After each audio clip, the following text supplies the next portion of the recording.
You have probably seen at least one post like this on your feed. A smiling couple, early 30s, coffee mugs in hand, standing on a balcony in Goa. The caption says, "Retired at 33, living the dream." Thousands of likes, hundreds of comments, half inspired, half suspicious. It sounds like magic, but it's actually a mathematical formula. One that's been around for a few decades now, promising a life where money works harder than you do. This formula is called FIRE, short for Financial Independence, Retire Early. But who really started the FIRE? What does it mean? And does this early retirement dream really hold up in India? Stay with me and I will tell you all about it in this video. The year was 1992.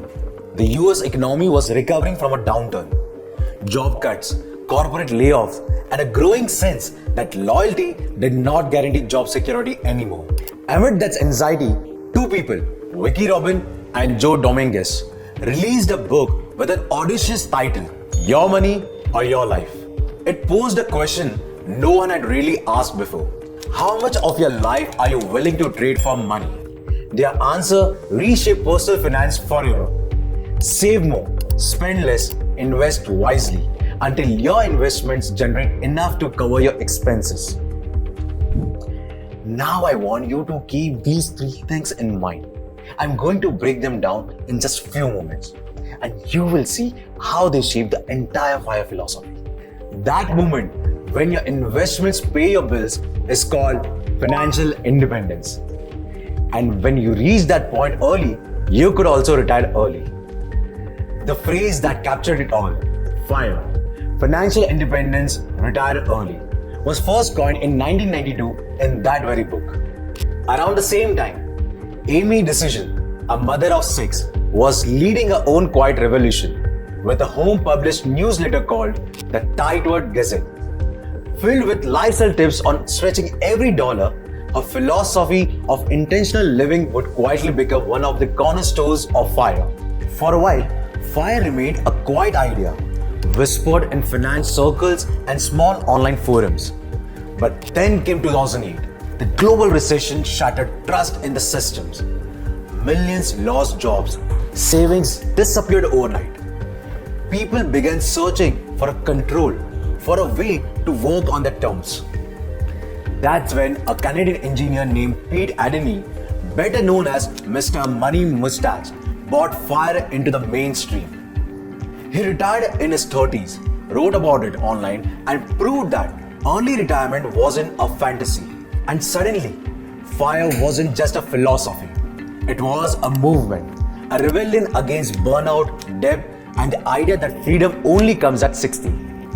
By the time this idea crossed the oceans and reached India, it had gained a cult following.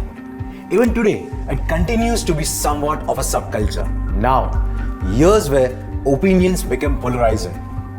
Some proclaim that FIRE is freedom, the smartest way to escape the system. Others call it a delusion, a vision that's disconnected from India's reality and a privilege only a few can afford. Who's right? To answer that, let's go back to those three ideas I asked you to remember and take a closer look at the pillars that build this entire movement. The FIRE movement is divided into three main pillars. Let me walk you through each pillar one by one. Number 1, save aggressively. And not just 10 or 20% like everyone else does, I'm talking about 50 to 70%. Let me explain with an example. Say you're 22, fresh out of college and earning 8 lakh rupees per year. Since you don't fall under the tax bracket, that's about 65,000 a month in hand. Now, most people spend almost all of it, but someone following FIRE thinks differently. Your savings should be more than 50%, say 35,000 every month. And instead of parking that in a savings account, you invest it smartly in low-cost index funds or mutual funds, giving roughly 10 to 12% returns a year. Now, as you grow, so does your salary and your savings.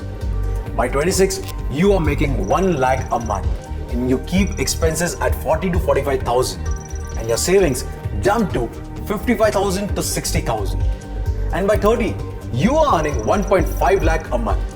You spend 60 to 70,000 and save about 80 to 90,000.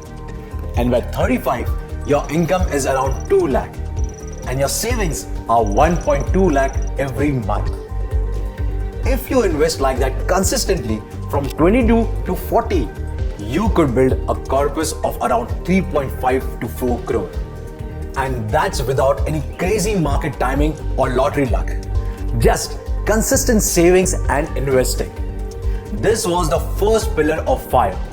But saving that much does sound hard, right? How do you live on less than half of your income? That's where the second pillar comes in. Pillar 2, spend wisely.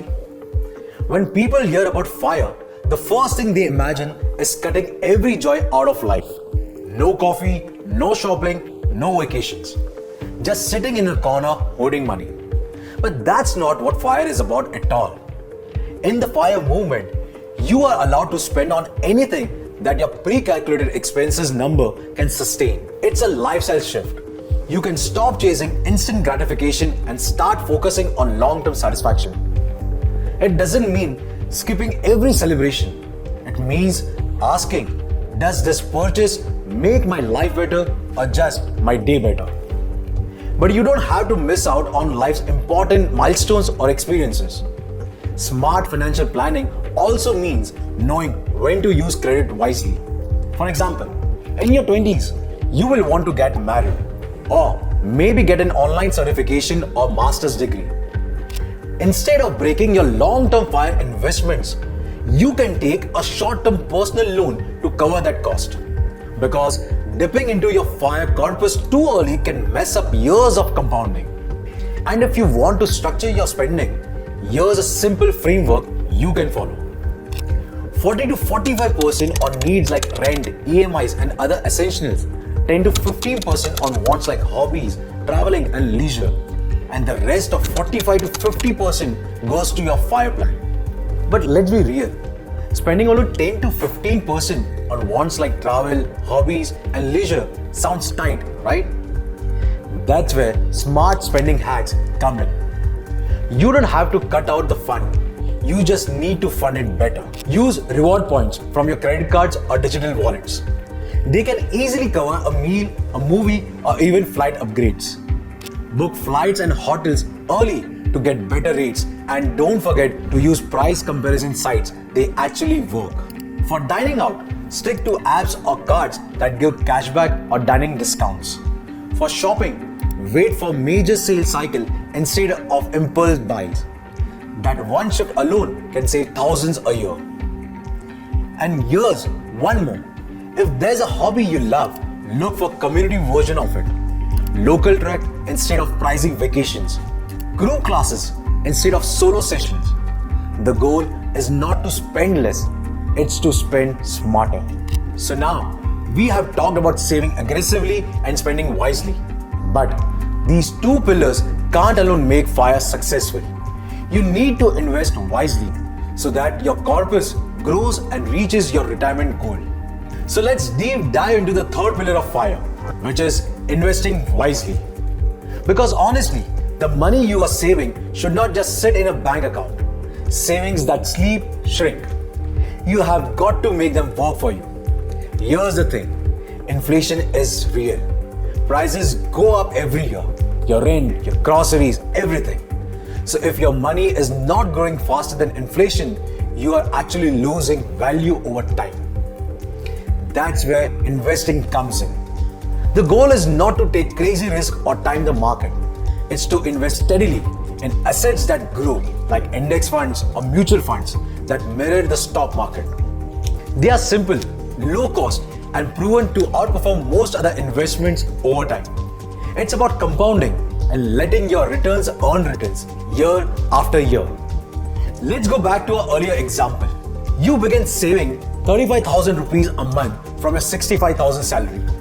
Instead of letting it sit in your savings account, you invested it every single month in a diversified set of index funds, giving roughly 10 to 12% annual returns. Now here's where it gets interesting. By 26, your salary increased to 1 lakh and you bump your investments up to 60,000 a month. By 30, you were earning 1.5 lakh and investing 80 to 90,000 a month. And by 35, your income hit 2 lakh with about 1.2 lakh invested monthly. Because you stayed consistent and did not pull money out every time the market dipped, compounding did its magic. By the time you're 40, your portfolio has grown to somewhere around 3.5 to 4 crore. That's your fire corpus. And now, even if you decide to stop working full-time, that money invested smartly continues to earn you 25 lakh to 30 lakh a year in passive income. That's financial independence. So that's how FIRE actually works. Save aggressively, spend wisely, invest smartly. And one day, your money starts working for you. Sounds amazing, right? But here's the thing. We are not in the same setup as those early FIRE folks from the West. In India, it's a little different. We don't just plan for ourselves. We are taking care of our parents, helping out siblings, savings for our kids' education, maybe even paying EMIs for a home we don't fully own yet.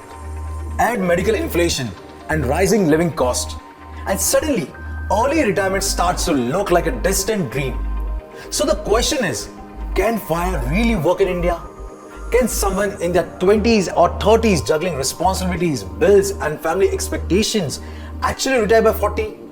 Well, the answer is not as simple as yes or no, but it definitely exists in the numbers.